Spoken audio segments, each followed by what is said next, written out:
গণতন্ত্রকে এগিয়ে নেওয়া এবং শক্তিশালী করার জন্য পার্লামেন্টে শক্তিশালী বিরোধী দল খুবই প্রয়োজন। বিরোধী দলের ভূমিকার উপরে নির্ভর করে দেশের গণতন্ত্রের চরিত্রটা কেমন হবে।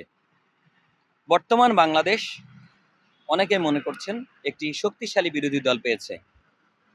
রূপালী বাংলাদেশের আজকের আয়োজনে আমি আপনাদের সঙ্গে আছি একে আজাদ। আমরা সাধারণ মানুষের কাছে জানতে চাইব তারা কেমন বিরোধী দল চায়, বিরোধী দলের ভূমিকা কেমন হোক, তাদের প্রত্যাশা কি। আমাদের সঙ্গেই থাকুন। বিরোধী দলের কাছে চাওয়া হচ্ছে যে কোনো অন্যায় এবং এর বিরুদ্ধে দাঁড়াইয়ে সংসদে যেন তাদের সোচ্চার ভূমিকা থাকে এবং গুরুত্বপূর্ণ ভূমিকা থাকে এবং এর বিরুদ্ধে যেন তারা সবসময় কথা বলে।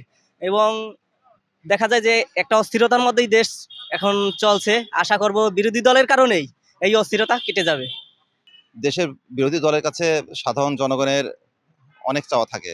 তার মধ্যে প্রধান চাওয়া এটাই, তারা যেন মহান স্বাধীনতা এবং সার্বভৌমত্ব রক্ষার জন্য সাংবিধানিকভাবে যে দায়িত্বগুলো তাদেরকে দেওয়া আছে, এই দায়িত্বগুলোর জন্য তারা সঠিকভাবে পালন করে এবং দেশের মানুষ যেন শান্তিতে থাকতে পারে সেজন্য গঠনমূলক ভূমিকা তারা পালন করে। এটাই সাধারণ মানুষের চাওয়া। আমাদের দেশের যে অবস্থা, তো নারীদের তো উচিত এটা সুরক্ষিত জীবন যাপনের জন্য। তো যদি এরকম কোনো প্রবলেম হয় তাহলে বিরোধী দল যেন সংসদে এবং সংসদের বাহিরে গুরুত্বপূর্ণ ভূমিকা পালন করে। নারীদের সুরক্ষা, তাদের যে এই সমস্যাগুলো হচ্ছে এগুলো নিয়ে যেন তারা কথা বলে, তারা যেন সলভ করার ট্রাই করে।